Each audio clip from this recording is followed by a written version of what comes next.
Colon cancer is a rising threat, but with proper screening, colon cancer is one of the most preventable cancers.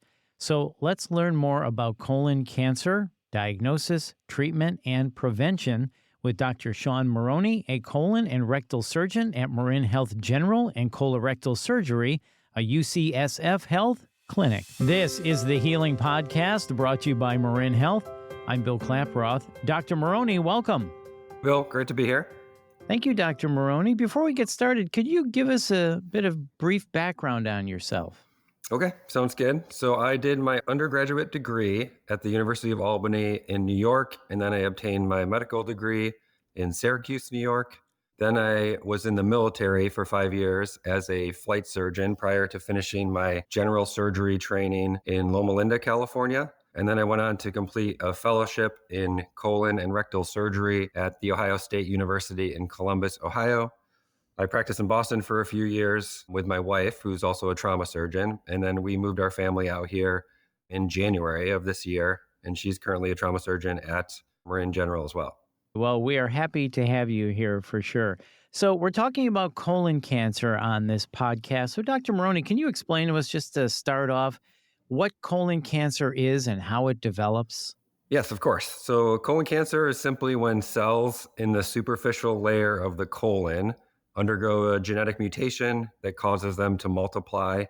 And this is uncontrolled cell growth. And then when those tumors invade healthy tissue, that is when it begins to spread to other parts of the body, and that's where it can cause problems. And I know colon cancer is sometimes called one of the silent killers because most people don't really know they have it. But can you talk about the common signs and symptoms of colon cancer that people should look out for? Right, you are exactly correct. So the most common presentation is no symptoms at all, or what we call asymptomatic. So we catch a majority of colon cancers through screening colonoscopies, which by definition, a screening test is done when the patient is having no symptoms. However, if the cancer grows very large, the symptoms that we typically see are blockage or obstruction, difficulty eating, weight loss, blood in the stool, and then also a change in the caliper in the stool. If there's a partial blockage, then the stool can be thinner. We call it pencil stools. And this can indicate a partial blockage, and that's a sign that there can be problems and you need to get a colonoscopy. So that's really important what you said there. There are some signs and symptoms, and if you are experiencing any of those symptoms, it's good to get that checked out right away. Isn't that right, Dr. Maroney? Absolutely, yes. Colon cancer is, if caught early, one of the most preventable cancers too. Is that right? Yes, absolutely. It's very treatable. If it's caught early, we typically can do a segmental resection of the colon, which means you take a piece out, sew everything back together, and you can move on with your life relatively quickly. Which is really important. So who is most at risk then? Are there specific risk factors such as age or family history that can increase the likelihood of developing colon cancer?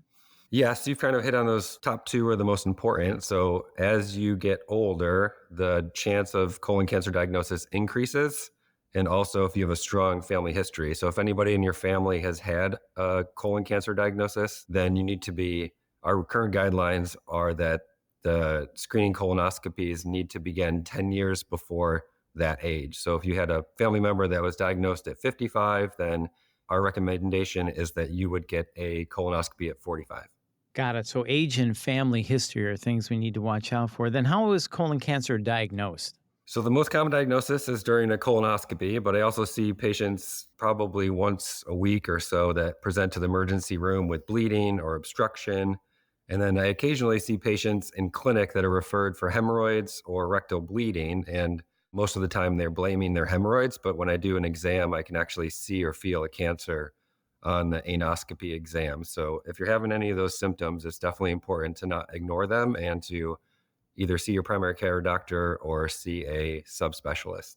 And Dr. Maroney, colorectal cancer is on the rise among young adults, I'm reading. Can you discuss this trend and what might be causing it? And what is the age now we should think about starting to get our first colonoscopy? I had always been told when you hit 50, it's time to get that first colonoscopy. Has that changed? Yes, that's a relatively recent change. So there was a study done by the American Cancer Society in January of this year that shows us that colorectal cancer is now the primary cause of cancer-related death among males under 50 years old. and the Wow. second leading cause of cancer-related death in females in the same age group. Our guess as to why this is happening is that there's an astronomical increase in obesity rates over the last 20 or 30 years in combination with a low fiber diet. Those two things together have made the incidence of colorectal cancer increase over time. They've changed the guidelines. So the US Preventative Services Task Force and the current recommendations are to start screening colonoscopies at age 45 in all Mm, Americans, both females and males. And that's a relatively new guideline. right. So when we talk about the screening process, can you walk us through that and what that entails? The screening process is typically what we recommend in the national guidelines is the colonoscopy exam. So you have to call your primary care doctor or a GI doctor or colorectal surgeon, and then they will set you up with an appointment. And then we'll go over the details of how the test actually works. And we're starting that at age 45, which is new. The other question I get a lot is if you're over age 75 or 80, do we ever stop doing colonoscopies as you get older? It's a little bit of a case by case basis, but in general, the life expectancy in the United States is now 75 for males and 80 for females. So once you get over that 80-year-old mark, we typically don't recommend screening colonoscopies, and you only get a colonoscopy if you're having symptoms. So, Dr. Maroney, can you talk about the new Shield blood test and can you speak to its efficacy and whether you see this becoming a standard part of the screening process? So that's a great question. Unfortunately, despite our best efforts and outstanding primary care physicians, about 30% of Americans will never undergo a colonoscopy. So there are multiple tests available that aren't quite as good as a colonoscopy, but it's a good alternative in this patient population and somebody who's never going to get a colonoscopy. The FDA approved a blood test in July of this year, which is kind of the holy grail for screening tests, is if you can find a good test that is only a blood test and you don't have to undergo a big procedure, then that would be ideal. However, the specificity for this test and sensitivity is around 83%. That means if you have cancer today and I test your blood with this test, it's going to miss around 17% of cancer, which gives you a false sense of security if you do receive a negative test result. The other downside is that the test is not good for polyps or advanced adenomas, which are considered precancer. So, another great reason to undergo a colonoscopy is not necessarily to detect or diagnose cancer, but to find these precancerous polyps. And then we can remove them during the colonoscopy, and that prevents these polyps from turning into cancer down the road. So, the new Shield blood test really is aimed at the 30% of people that just will not get a colonoscopy. Is that right? That's true. Yeah. So we're still working on education as it's tempting to just give everybody this test and stop doing colonoscopies, but the test is not quite good enough for us to do that yet. Right. And the colonoscopy, seriously, is the gold standard of screening, is it not? Yeah, correct. So the colonoscopy misses less than 1% of cancers as opposed to this blood test, which misses about 17% of cancers. All right. So, I've had a colonoscopy. I'm of the age, Great. like many people. Good. Yeah. Tell your It's not friends. that bad. Right, yeah, right. Listen, for anybody listening to this podcast, like, I don't know, I've heard the prep is really bad. Just get it done. It's not bad at all. It's really easy, and it is the gold standard, like Dr. Maroney said. Just get the colonoscopy, but I guess the new Shield blood test is better than nothing in this instance. I guess you could say that about it. Correct. Yes. Yeah. Let's talk about the different stages of colon cancer. So, can you explain those different stages and how they affect the progression and treatment of the disease? Colon cancer is divided into 4 stages. The first two are stage 1 and stage 2, where the cancer is invading into the wall of the colon. And that's typically treated by only surgery. So, no other treatment. The surgery alone is considered curative. If the cancer has spread to the lymph nodes, that upstages it to stage 3. And then the patient would typically undergo chemotherapy after the tumor is removed in the operating room.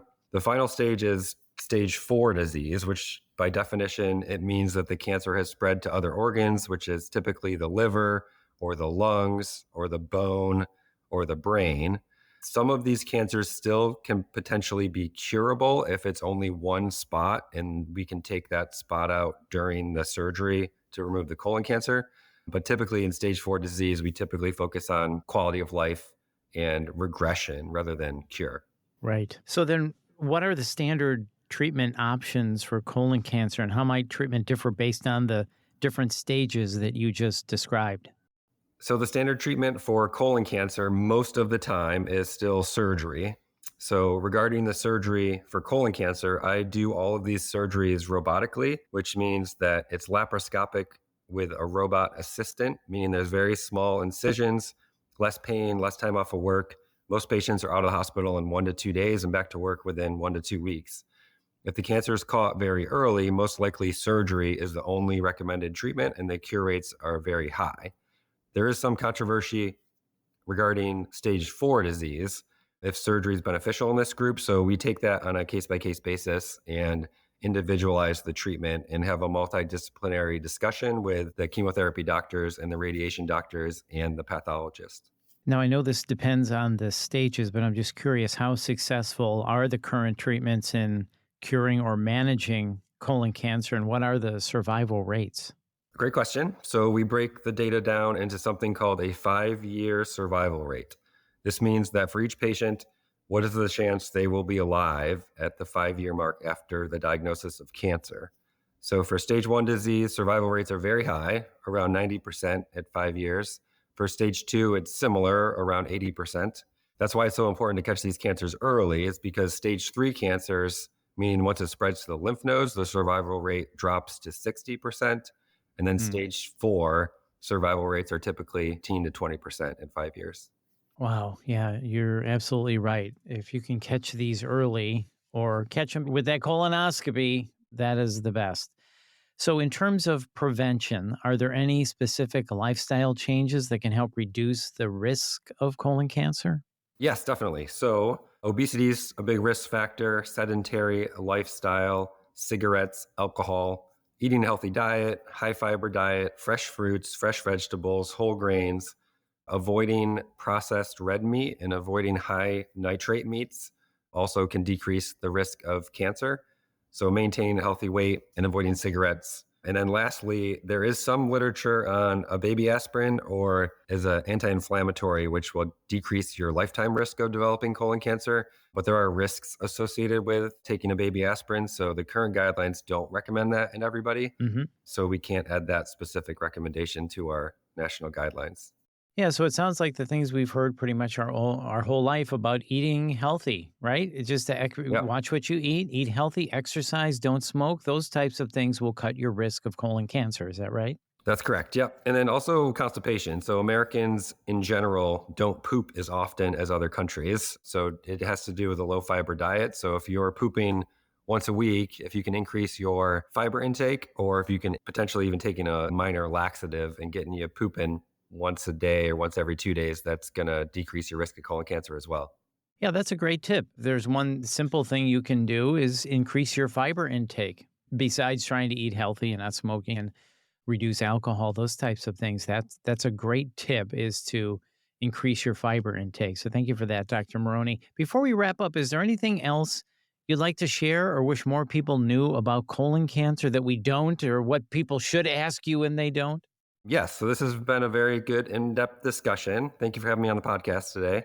Colon cancer is still the second leading cause of cancer death in the United States. So anything that we can do as physicians and get the information out there to raise awareness about the diagnosis is greatly appreciated and super important. So call your primary care physician, discuss getting a referral for a colonoscopy. My office and most GI physician offices will take self-referrals for colonoscopies as well. And thanks to the Affordable Care Act passed a few years ago, all colonoscopy screening is required to be 100% covered by insurance. So there's no copay, no deductible. So you don't really have any excuse to avoid a screening exam. Yeah, and as I said before, just do it. It's easy. It's not that bad. People freak out about the prep. Oh, I got to do that. It's not that bad. It's Yeah, and really it's not. and it's got a very high cure rate. So it's one of the cancers that we can cure surgically, but only if it's caught early. Yes, and the good thing is if there's nothing in there, the best is when you wake up, you feel great, and the doctors goes, "Hey, you look great. See you in 10." 10 years, yeah. That's a great feeling. "Hey, see you in 10." Yeah. Thank you. I mean, that is a great feeling. It's still 10 years. Yeah, everything, the cancer grows so slow and it just takes a long time to spread. So we still are recommending 10-year colonoscopies. So if it's totally normal, there's no polyps, then you only have to do it once every 10 years. Yeah, and if there is a polyp, you will diagnose it and find out what it is. Most are benign. Okay, see in a, I don't know what it is, doctor, 5 or 3, we're going to do it every 3 years, but at least then you know, hey, I got to get checked more often, right? Yeah, exactly. Yeah, it depends on the type of polyp. It depends on the pathology and the number of polyps, and that determines our recommendations for the repeat colonoscopy. So anywhere between 3 years or 5 years or 7 years. Yeah. So, hey, I'm glad you caught it. You snipped them out. Great. Okay. Now I know I got to come back in 3 years. That's better than saying, sir, you have cancer, or ma'am, you have cancer. Yeah, I'll see you in 3 is a lot better than you have cancer. yeah, absolutely. Yeah, You want to hear see you in 3 or see you in 5 or see you in 10, other than come back to my office. You have cancer. That you don't want to hear. exactly. Dr. Maroney, thank you. This is really an important discussion. And again, we urge everybody go get the colonoscopy. Just go get it, really. So it's not that bad. Dr. Maroney, thank you for your time. We appreciate it. Great, appreciate it. Thank you so much, Bill. And once again, that is Dr. Sean Maroney. And to schedule an appointment with Dr. Maroney, and again, please do, all you have to do is call Marin Health General and Colorectal Surgery, a UCSF Health Clinic at 415-924-2515. That's 415-924-2515. And to learn more about Marin Health, visit mymarinhealth.org. And if you found this podcast helpful, and I hope that you did, please share it on your social channels and spread the word. And check out the full podcast library for topics of interest to you. This is the Healing Podcast, brought to you by Marin Health. Thanks for listening.